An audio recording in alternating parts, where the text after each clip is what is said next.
Hello and welcome to Two Girls in a Pod. I'm Sharon. I'm Christy. I hope you guys are all doing well. I should say we hope you are, because I think Christy has the same hope. We want to make sure everybody's doing great, and very grateful for our little sunny day today. Yesterday we were a whopping 20 degrees or something. That was just not working for us. Yes, I'm really happy to hear our highs like 43 or something today. Heat wave. Hey, for us that means hiking weather. Yeah. So hopefully it stays that much, that warm for the weekend, so we can at least get a hike in. I hear it's It's tea. Oh, wonderful. But it's Colorado weather. I guess, everybody says that, it's Illinois weather, it's Colorado. I think weather is just weather everywhere. It decides to do what it wants to do. Mm-hmm. Anyway, I digress today. Weather is not the topic of today's podcast. But, one of the things that we have talked about in the past, with each other, and, it's a constant conversation with us, is aging. And I have this with my clients. A lot of times we run into a hiccup in therapy when they hit certain ages, 30, 40, 50, 60, whatever that is, whatever age they in their mind have perceived as, I'm old. Yeah, and people, of course, especially when it comes close to their birthdays, which I just had one last month.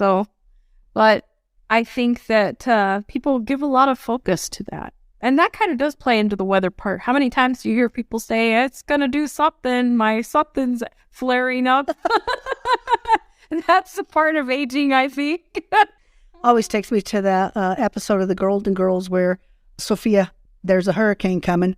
They're not reporting a hurricane. There's a hurricane coming because her friend, remember her friend's name, but her knees were doing this or her arthritis was acting up. Right. So I think you do hear that. And I hear it from my clients. Oh, yeah, it's getting cold. I can feel it in my joint, my knee that was injured or my shoulder. And I think that there is some truth to that. You know what I mean? I do think that there is some truth to, whenever we have an injury, the weather does affect it. But I think that could be at any age. I don't think you have to be old to make that happen. Exactly. I think that past injuries and things like that I'm sure cold weather does impact it a little bit, but I don't think it has anything really always to do with aging. But we have some preconceived ideas about what aging is and what that looks like. And people really get caught up in that, I think, and really identify with some of those ideas. And you can really get yourself into a funk over it. You can. And I think the thing that's really interesting is I always wonder, where does this idea of what's appropriate age is? And I always find, who's this imaginary people out there or whatever system, whatever you want to call it, that is dictating our lives and that we buy into it. And I mean, we know we buy into it because there's 900 products out there. Oh, for sure. I mean, definitely marketing is geared towards those kinds of things. I mean, yes, it's wonderful, the things that you can do to continue to feel youthful and things like that. I think there are a lot of things that you can do, whether it be diet, whether it be exercise, whether it be making yourself feel good through your appearance. And there's a lot of pressure on those kinds of things. You've talked about that with the appropriateness of how one dresses at a certain age. Well, you just said it there, you use products or whatever to feel youthful, but they're not called feel youthful products. They're called anti-aging. Or age-defying. Yeah. Even listen to the verbiage of that. It's age-defying. If you get that wrinkle, put this on, and by golly, you're going to be wrinkle-free, I guess. I don't know. Yes. It's like a magic potion. And there's all those products out there that are for retinol and all these things to make your wrinkles appear less. Then you have to have collagen. Yeah. Collagen's a big thing now, y'all. Yeah. Everybody put collagen somewhere. Got to plump things up. And, you talked about dress, and that's another thing that I think is really interesting and it's more so, I think, with women than men. So if you go into the men's section of, I guess, old people clothes, I don't even think they have old people clothes. I don't know. I haven't shopped in men's recently. But with women, you start seeing it. You start seeing it with people who, even we do with weight, we do with age. You see this whole shift. if you're heavier, they're going to put the big old flower that goes right in the middle of you because that's flattering. Or tons of flowers all over it. I used to get all frustrated with that because I would look at the different departments and go, what is that about? I mean, why do you think that that people would want to dress like that? I don't know. Really, I don't think that really improves anybody's self-esteem. But I think it's the same thing with you when you get older. Women all of a sudden have to go to those old women pants. What are they made of? Polyester or things like that. Oh, they're like, it didn't feel comfortable when I was younger. Why is polyester going to feel comfortable when I'm older? I don't understand. I thought you were going to say corduroy, and I was going to say that's making a comeback with the youth. And I think that was also youth back then, too. So polyester, you're right. That's the old people band thing. They're like, I'm sorry. But then, so now not only are we going to make you believe that when you hit a certain age, and once again, these are these fictional people or entities out here that we don't even know that we are letting dictate. So think about that. Who made these rules? Who decided when you get, as a woman, when you hit 50, you got to start dressing this way, or 60 or 70, whatever it is. Mm-hmm. And then women buy into it. And they go start shopping in the old people clothes. I'm using that. No offense to people who like to dress that way. Yay, you rock that polyester. Dress how you're comfortable. But I think that's what it really should come down to is what do you like? It's not about what the market trends are, but that, they're trying to make a buck and they're definitely going to play on those ideas that people have accepted about themselves. But how many times have you even heard if you see a woman who's older and she's dressed more youthful? All the time. I always think back to in high school, my world history teacher, she was, I don't know, back then, I guess she was probably in her late 60s, I guess, maybe mid 60s or something. And she was still teaching? That lady deserves a medal. But she would always wear these dresses or skirts that, they came to the knee. They would kind of flare out. She'd wear heels and she always looked actually really nice, well put together, just really.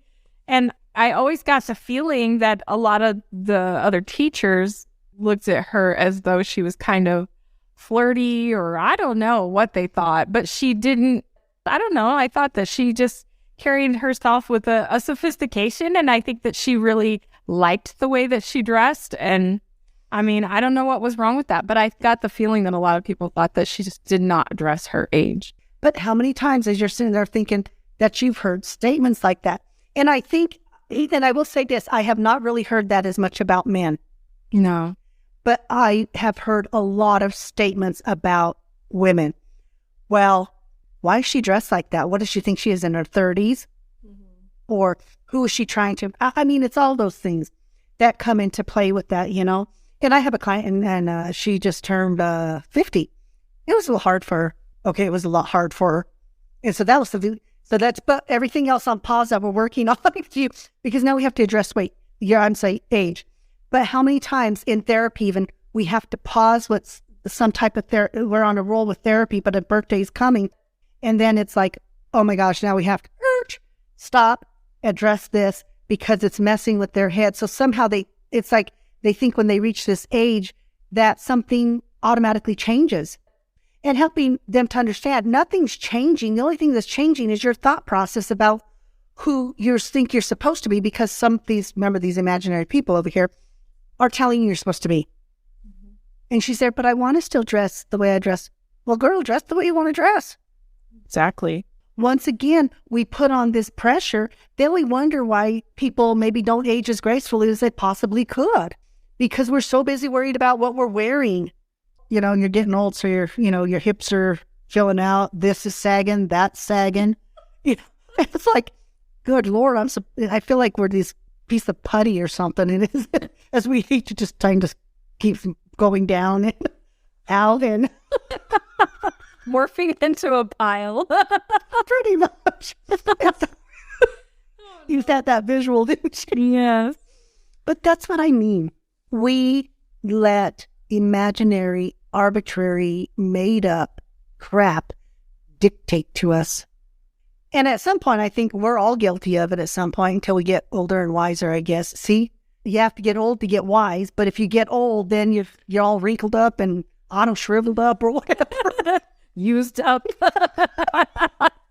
Oh, but that is an idea that people really, start to accept about themselves. And I mean, like, I have a family member that just is turning 40 this month, and he was all upset about it and said, I'm going to go get me a cake. And he did, that said, rest in peace.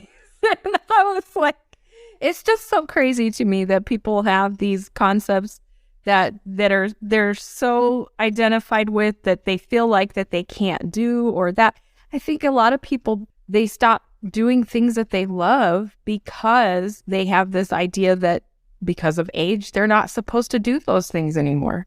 And I always think to myself, anytime that you can celebrate a new decade, man, you are doing something right. Mm-hmm. You really are. But it's not like we sit there and say, we don't pick, 27, 37, 47. We don't do that. We pick, except 21. 21's a magical number, And 21 was a magical number for me. I just wanted to stay right there. I thought that was great. Yeah. And then she got older and started realizing there were great experiences as well. Exactly. But I think we do. But we buy into these things, you know what I mean? And I think the thing is, and like I said, we can laugh about it and stuff. I really do have gratitude for aging. I really do. I feel like really the older we do get, the more knowledge we have, the more we experience the world. And there's so many blessings in getting older if we allow it and we don't buy into these imaginary people over here that are making up some stupid rules, And I think that how do we shift that mindset? Because people do want to age gracefully. People want to age healthy. So, you have older people who are getting, silver sneakers, man. I didn't know what silver sneakers was. Yeah. Apparently that's an organization that helps older people get together, do things, be healthy. Yeah. Join a gym. It's part of gym membership for older people, which I think is great because it's keeping people in motion. Like we talked last week. Yeah. That thing of keeping in motion. And, anything that's going to promote motion, I think is really important to this aging process that we have, and that healthy lifestyle that we do. Definitely. I think that, as long as we keep that mindset that we can, that we are able, that we will continue to do the things that we love to do, it's going to give us that longevity. And I think that's much more positive way of looking at things instead of being, all gloom and doom that you're having another birthday. Well, and I think it's because and I don't know, I don't think it's everywhere, but I know in the United States, we promote that, as you get older, you once again start falling apart and those kind of things. So if that's what your perception is, it's like, God, who wants to get old if you're just going to fall apart? If this is going to creak and that's going to creak and pop and all the other stuff that it does, then that also puts this mental picture in your head. But, what's funny to me is when you go look at other cultures, when we look at Japan, Okinawa, and that, we'll take those two, for example, their age, their longevity they have, but they also value different things. I think that they do value the elderly differently and look at it differently than we do. Mm-hmm. And I think that we do need to, adopt some of those ideas, because I feel like that we shouldn't be viewing older people as, not useful anymore. I mean, it doesn't make sense why we do that. I mean, there's a lot of experience, that these people have, and just encouraging people to keep going and be everything that they want to be is going to contribute to the community as a whole in a positive way. I agree. And I think it's seeing value in all those age groups. Yeah. Because, one of the things I love when I work with younger people, we just got to get rid of all those old ideas and all those old people. And they're like, y'all don't understand that the reason you have the idea you do is because the old person who came before you. And that's what I mean.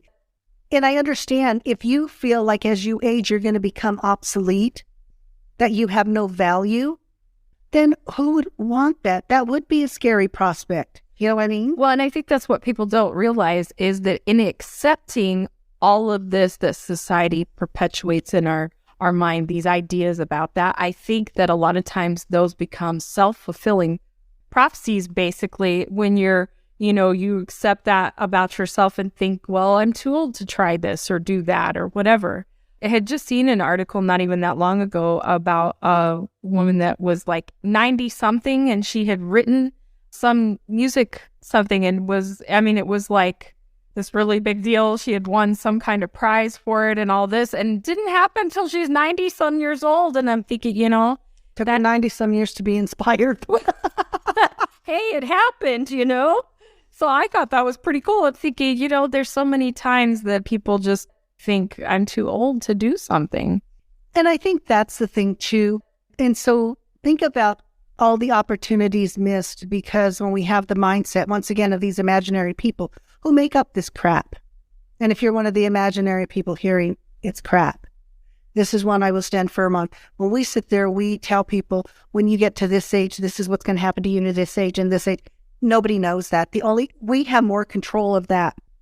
We even also know that, when we're looking at genetics and our DNA, that we have the ability to change some of that through the way we eat, the way we live, our lifestyle.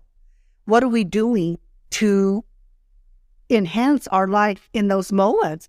I always love this because we have a friend, she's older than us. We won't say her age, but that woman's always on the go.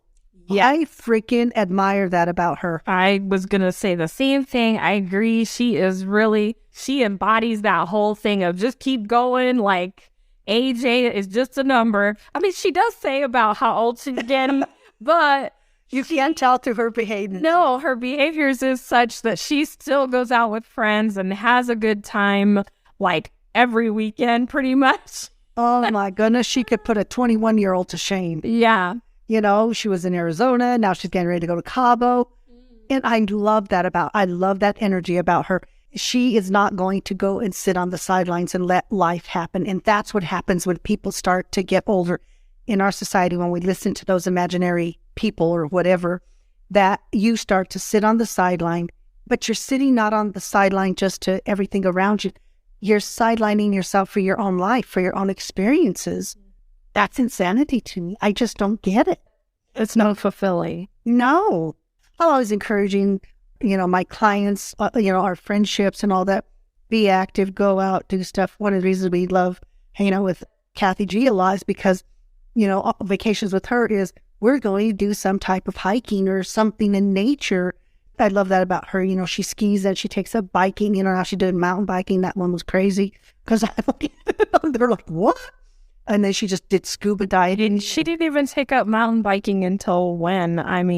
2 or 3 years. Well, the actual more extreme, she's done biking and that, but, she's just, and she got together with a group of women. She joined a women's group that does it. And now she creates this new network for her. Then she did the scuba diving, all of those different things. And I love that.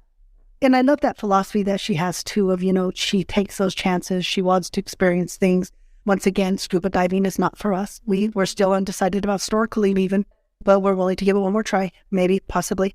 But there are other things, we love concerts, we love travel, we do love the outdoors, hiking, stuff like that. I don't want somebody to sit there and say, oh, when you reach this age, all that stops. Exactly. I don't plan on stopping any of that. You know what I mean? To keep going as long as we can.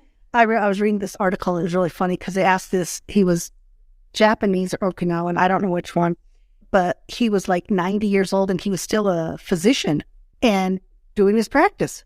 And they were talking to him about that. And one of the things he said, he goes, I always take the stairs.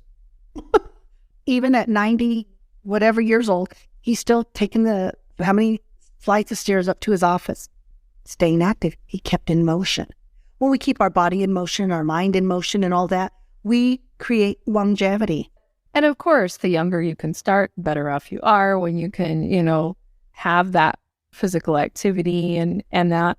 How many times they are trying to keeping that longevity through motion and also, just the things that you eat and that a lot of times people out of convenience will eat things that are easy to just throw in the microwave or things like that. But they are finding that the more processed foods that we're eating, that's really having an impact on our health. And so even starting there, like if you can cut out some of the processed foods, I think that would be something that will help you in the long run. And I think it's all of those changing of ideas. And, they're not easy to change, I don't think. I mean, we've talked about this. How long have we been working on this? But the other thing that we did that I think was really important, not only did we change the way we ate, we really did add motion into our lifestyle. Yes. And, when we look at research, people say you got to work out more, you got to eat right, you got to do all this stuff. But it was really interesting because Kathy G did post an article, and it was about longevity, and it's about how what we do to have those longer lifespans. And, they talk about people get out, they start working out more, they start doing all of that kind of stuff, all of the stuff that they do. But the one thing this article talks about is really helping with longevity is our relationship. It's strengthening our relationships. It's called social fitness. And I often think about that, because we, now we have an age of electronics where we have this young group coming up, and a lot of them only have relationships on social media. It's not physical. You know what I mean? But that social fitness really is very influential for our brain. That makes sense, because even like you were saying about the Silver Seekers group earlier, when you can find a group of people that you guys all enjoy doing something physical, like you said about Kathy joining the biking group and things like that. I mean, that makes sense. You're building those relationships through those processes as well. And that's healthy for the mind. And that is what helps keep people youthful. Well, we've even talked about that because we have really worked on strengthening our relationships, and how we even say that it makes you feel different. There's this shift. And I don't think you can sit there and pinpoint that shift, but you can feel that shift. Yes, definitely. I know that even because my mom, she was living alone for a long period of time, and she, wasn't having a lot of people come visit or anything like that. And so she was, I think really, it was starting to work on her mentally. And now she's been in a rehabilitation center, and she's been doing really good with that. And I think part of that is the socialization that she has there. I mean, she gets involved in some of the stuff that they do and projects that they work on. And I think it has really, really helped her. And I think that's what it is. And I thought that's why it was some interesting points of this article. This was an 8-year plus study of years of data for this. And the formula for happiness hinges on positive relationships. If you regularly feel isolated and lonely, it can be as dangerous as smoking half a pack of cigarettes a day. And the thing is that when you do that, this is about our happiness. And we now know that people who are happy, and, they even look at relationships that are long-term. You'll find some of those where the marriages are like 60 years. My parents were married for 67 years, almost 68. There was an underlying friendship with that. You could see that friendship. You know what I mean? And they were together, they talked, they shared stressors together and things like that. And I really do think that helped contribute to their longevity. Know that communication is a key thing, not just for the relationship, but for the mental health. I love this space. This, like unused muscles, neglected relationships atrophy. And it's really interesting because I've been talking with clients. There was like this little thing. I swear I have to think the things that we have are stuff that we'll talk about for our podcast, which I think is really fascinating. So it's like we're on the right path here. But about those relationships, because sometimes people are trying to nurture relationships that have already atrophied, and then realizing that sometimes in order to make it better, you go find those relationships that there's this mutual connection, and that, you're really striving to improve that, because those healthy relationships, I know for me, we have some amazing friendships. We really, really do. And our friends have become like our family, family relationships. And when we talk about relationships, we're talking about all kinds of relationships, from familial to friendships, even work relationships. If you're going to your job every day and there's stress and anxiety around the job and stuff, and, with the people there, that's not a healthy relationship. So I cannot tell you how much of the time in my practice I can even have that around work and those work relationships. And then they're feeling tired. They're feeling like their energy's low. They're just feeling out of sorts, as you call it. And, it's not a healthy thing. So one of the things is you learn to set up parameters or do what you have to do because, you know, we still need our jobs, but do we have to be actively participating in those things? The answer is no. So we're talking about this whole aging process, and there's so many components to it. Yeah. But it's what we're led to believe, I think, that really plays the most. Because if we were doing the things like you know, it's not like we're going to go promote healthy relationships. You know why? Because that doesn't sell a product. No. And at the end of the day, we live in a society where, no offense, but it's about how much product can you sell? Because this study here, this isn't like a short study. This is a longitudinal study that's looking at relationships. We now know that people who are happy, people who have that physical contact, all those things, how it is improving quality of life and longevity. But we're not seeing that. You're not going to get that. You're not going to get, oh, in order to live a few extra years, find a good friend. No, it's if you want to look youthful, oh, no, I'm sorry, anti-aging, get that serum and put it on your eyes or, you know, wherever it is that you need to put it. You know, it's even like, I don't know, because when we vacation and stuff, we usually go to tropical places because we like the warmth. And, you know, you're out there in your suits and stuff and you'll see older people and you can every once in a while see those people looking at them like, why are you wearing that? Yeah, you know, it's true. I remember when we went to Cancun a couple of years ago, there were a couple older ladies there and they would get out there in their bikinis every day and they would be reading their books by the pool and but their suits were so cool. I mean, there were these really bright colors and everything. And I remember we went to them and told them, we just love your suits. They look amazing. And they were like, thanks. And, you know, we had a good conversation with them. But but you could see others at the pool. Yeah. But I thought it was really cool that they had the confidence to go do that. Exactly. And I think that that's the thing. You know, there's going to be that judgment of those people. But once again, they're getting their ideas from somebody else. Exactly. If everybody looked at it as be who you are at whatever age you are, you know, if you feel beautiful, whatever age, go for it. And how many times do you hear, oh my God, that woman is aging so beautifully? Yeah. And then the other woman walks in, same age, nothing. What are they doing? You know, and I mean, there are people, and everybody ages differently, you know, and then we do have those that age eloquently, you know, and you're just sort of like, oh my goodness. Well, so much of the time, I think we're so worried about what someone else will think. If they know my age, you know, what do they think? So it's sad, but... Well, you know, and I think we really see this in the movie industry because how many times are actresses, and more so actresses, pushed out of the movie industry because, oh, you're too old. Yeah. Nobody wants to look at old ladies.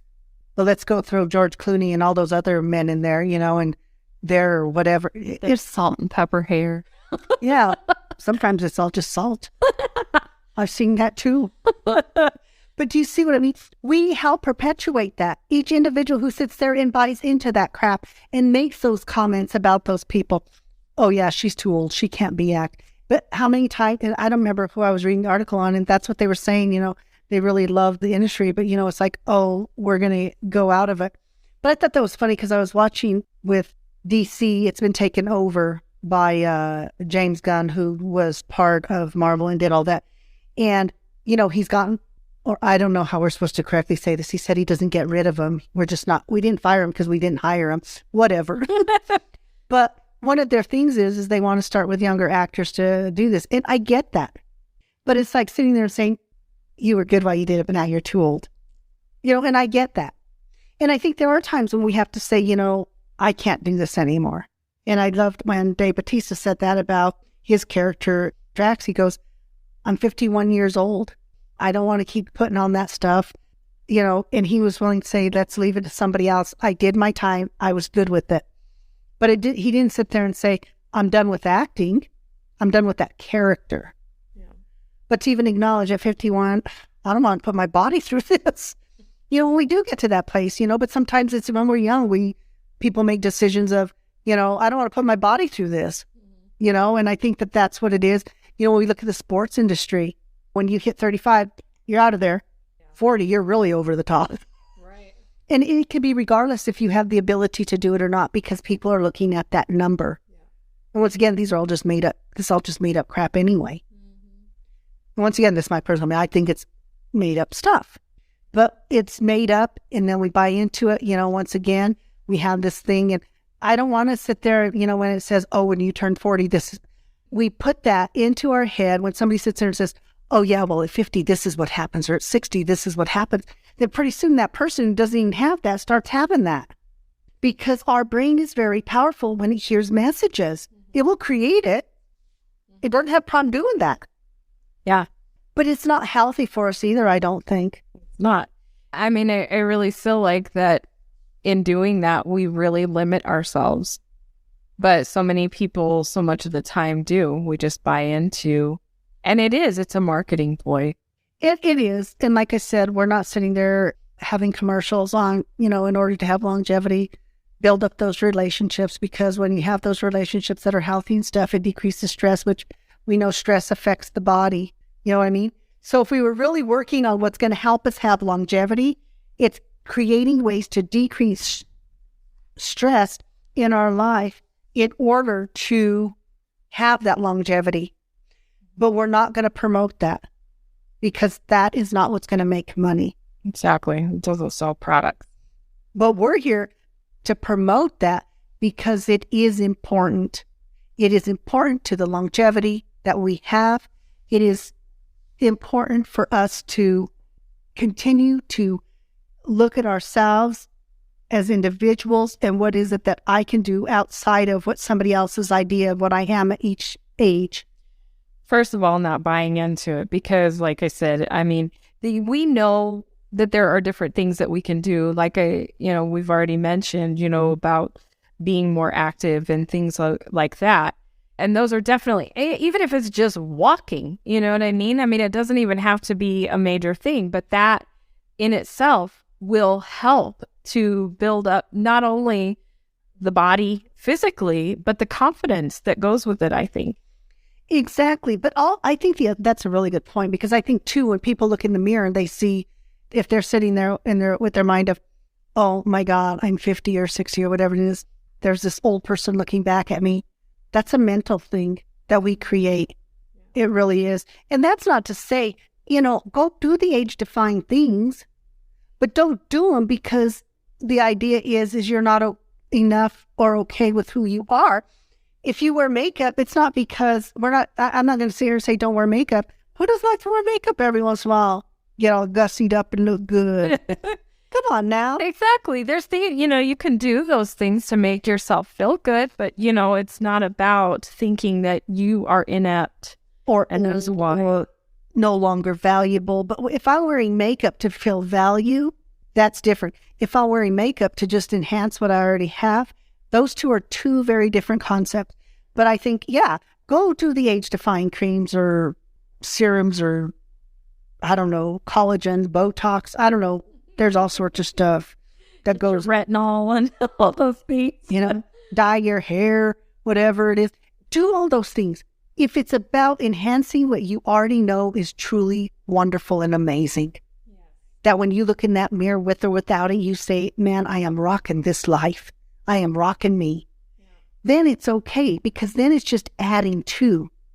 But if I'm doing it to cover up or to hide or to make myself more valuable to somebody else or whatever, then that, I think, it has this adverse effect. Who cares if you look young but you don't feel it? Who cares if you look young but you die young? Because that mental space that we stay in. Because you didn't do the self-care and things that you needed to, especially on the mindset itself, because that is the biggest part of it with anything. And I agree. I think that we've really created something in our culture, and I think it's been really detrimental to people. And I'm speaking, and this part as a therapist, I see it in my practice, and I have for years. Remember, I haven't done this for a year or two. This is over 20 years of doing this, and how I will always come across those people who are struggling with that aging process. And it's the perception of others. Because when I talk, well, where did you get that idea from? Well, they say, who's they? Always do that. Well, they say when you get, I want to know who they are. Come to the front of the line. Let us see who you are. Because you people don't exist. This is, I don't know if this is, but whoever creates this is what they're selling. You know what I mean? So we have to keep that in mind. We got to stop being a byproduct. Right. Because that's what it feels like sometimes. We have to take that power back and, be an active participant in our lives and realize that we still have power even as we age. I told Christy, I said, let me tell you this right now. Do not let me become an old lady, get older, and you start dressing me like that old lady with, her pants up to her chest wall and all that other crap with those ugly shoes. They're not ugly shoes, people. I'm just giving out contact. Whatever shoes y'all wear, if you wear them and you wear them well, go for it. I'm just saying, I'm sorry. I'm a bit of a tennis shoe person, okay? I'm not a heel person, none of that. But I love my tennis shoes to match I love to match. My sister thinks I'm weird, but I don't care what she thinks. It makes sense. Our neighbors like that too. Yes, our neighbor, I love that. She's older. She is in Vietnam and that. But man, her shoes, she rocks those. And I love it. She's a big fan of tennis shoes. Oh, yeah. Bright colors. Oh, yeah. I go over where they're comparing tennis shoes. And I love that. Wear those shoes that are bright. Do that stuff regardless of your age. And, and like I said, I tease you about that. Well, no, that's not teasing. Let's get this clear right now. Just like I won't, and the same thing for you, as we age. And when we say age gracefully, it doesn't mean beautifully for others. To age gracefully means do with grace in you. You know what I mean? And accepting yourself where you are and knowing that, you're not used up. I remember one day we're over at your family's house and we're eating with the people. And your brother was younger that day, and we had been out playing stuff. I don't know what we were doing. And he said about me being older than you, but that because I play and you don't in the same way. Oh. Now it's coming back to you. What did he say? Because age doesn't matter on that. Some people can remember how to be a kid and some people can't. And that it's sad in a way, but I think that I've come a long way and I'm learning. Yes. And we were talking about that. I says, but honey, I'm a play therapist. I can become a 6-year-old as fast as anybody. Because I did it all the time. And some of the how do you do that? How do you go from a 4-year-old or a 5-year-old, 6-year-old, then you're into a teen and then you're into somebody in their 40s or whatever. And that would be my day. I would just switch back and forth all the time. No wonder I was tired at the end of the day. But I'm there like, how hard is it to play? I don't understand that. But yeah, he goes and we're all at the table and he says something, because I'm older than Christy. And he goes about me being older, but that I play better. Like I act like Christy acted older than me. Because you could get in touch with your inner child. I don't think I ever lost my inner child. Exactly. And that's the thing is, if people could hang on to that, I think that they would age so much more gracefully. I remember seeing a meme too, not that long ago, that said about aging is a gift that not everybody gets to enjoy. Exactly. If you're blessed enough to continue on this journey, decade to decade, have gratitude for it.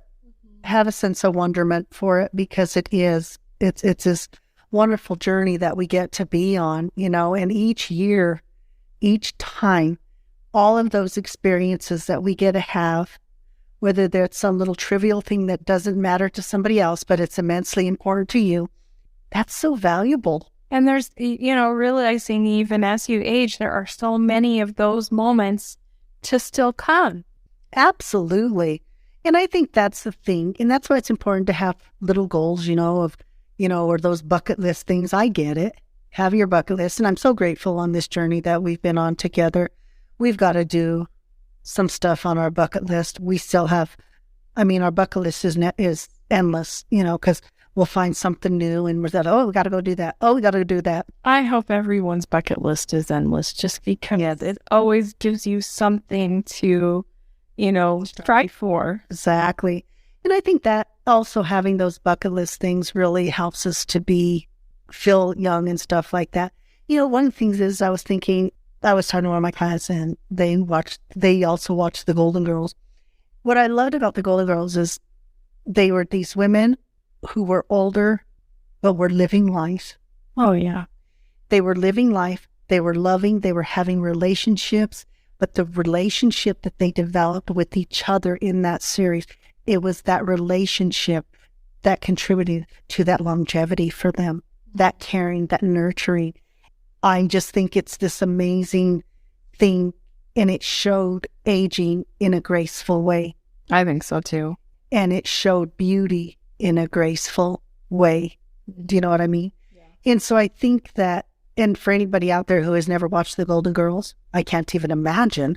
And it's interesting because that show has such a huge following in its range of ages. And I mean, that show ended back in the 90s, but there are so many people that enjoy it, and I can see why. I mean, it just touches on so many issues and social stuff that was before its time. Yeah. And they did it with dignity and grace and humor. Right. But I think the biggest, humor is another thing that I think that we really miss in that. Mm-hmm.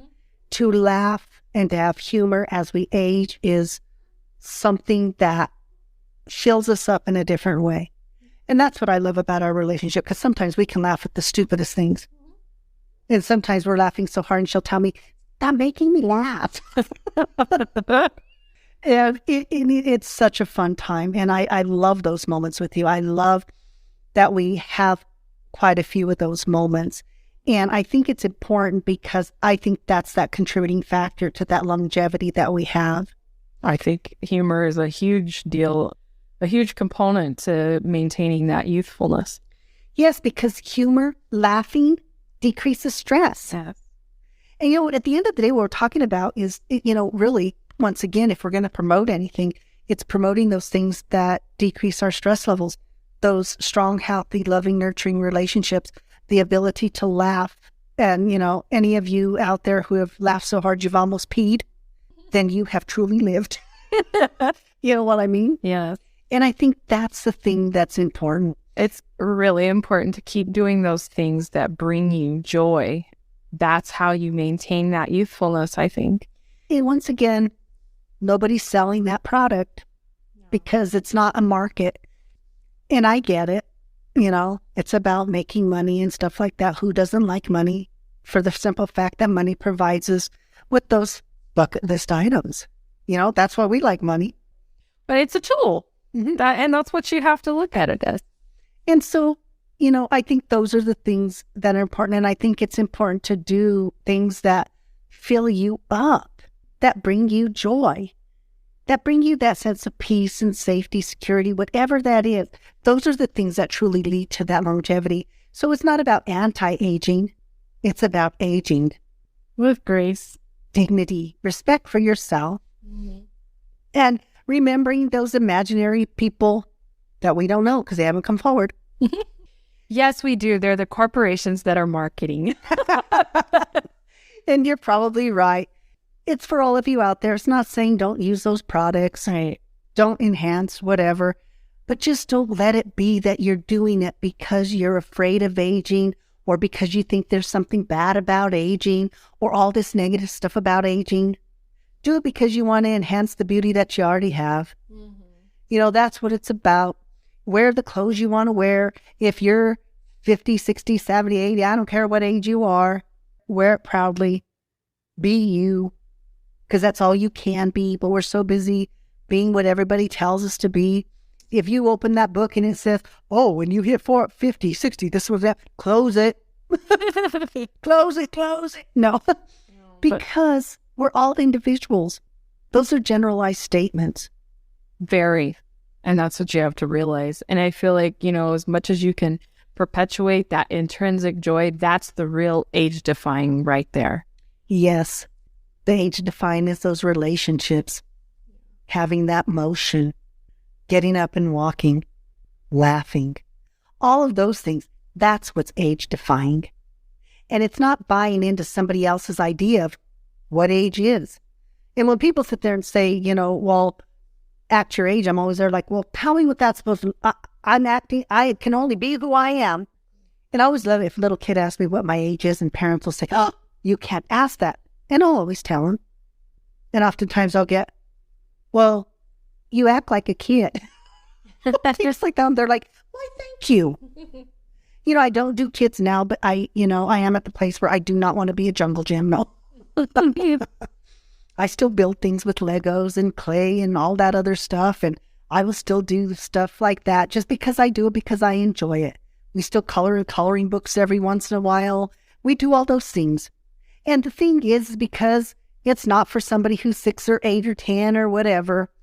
And all of you, even kids will have that. They have this pressure if they like a certain toy or something. Oh, you're 12 now. You're almost a teenager. You can't do that anymore. So they put them away, even if it brought them joy. Mm-hmm. If you're a parent, don't do it. Let them play with whatever they want to play with and be who they are. Yeah. They're already going to get pressure from outside of the home. Their peers are going to, oh, well, that's childish. Don't do that. The thing is that, once again, these are just made up things, made up ideals of what we're supposed to be at whatever age. So hopefully today you take away from this, if you are one of those who is working on age defying, it's not about age defying. It's about embracing age. Mm-hmm. Laugh a little, laugh a lot, walk a little, do those things, have that bucket list, keep adding to it. And valuing the place that you are. Yes. And build those relationships. All of those things to decrease stress in order to help one feel better about who they are. That's what's all about defying age. And like I said, I don't think it's age defying, but that's about what enhances us to live a fulfilled life, regardless of the age that we get to. And hopefully it's an old one. We always have a gratitude statement for that. Yes. Gratitude statements are very important. We do it on a daily. Slowing down the mind, being in the moment, all of those things are part of our longevity. It's not about anti-aging. It's about longevity. Mm-hmm. So remembering that. So we hope you had fun today. We hope you walk away with the little stuff. And we always use a gratitude statement we're grateful for our long, happy, healthy lives. And I think that has really contributed to a positive mind about that. Yes. So don't listen to other people. Be who you are. If you wear what you want to wear, all of those things. And so we hope when you, listen to this podcast, you'll laugh a little, get up and walk to the kitchen. Who cares? Whatever it is. Just have fun. Have fun. Yeah. And remember those make-believe people that we don't get to see, those imaginary people. When you're sitting there doubting yourself or something, you ask yourself, is this really me or those imaginary people? The answer 9 times out of 10 is the imaginary people. Okay? So keep that in mind. We really hope you enjoyed the episode today. Next week, we actually will have a guest on. We're going to have a local female business owner, which we're really excited about. Because once again, we're all about promoting women and minorities and just people in general with small business and stuff like that. So we're really excited about that. We're really looking forward to it. And we're looking forward to next week with you guys as well. So thank you so much. Have a great week. Be kind to others. But most importantly, be kind to yourself and laugh a little and enjoy your longevity. Bye. Bye.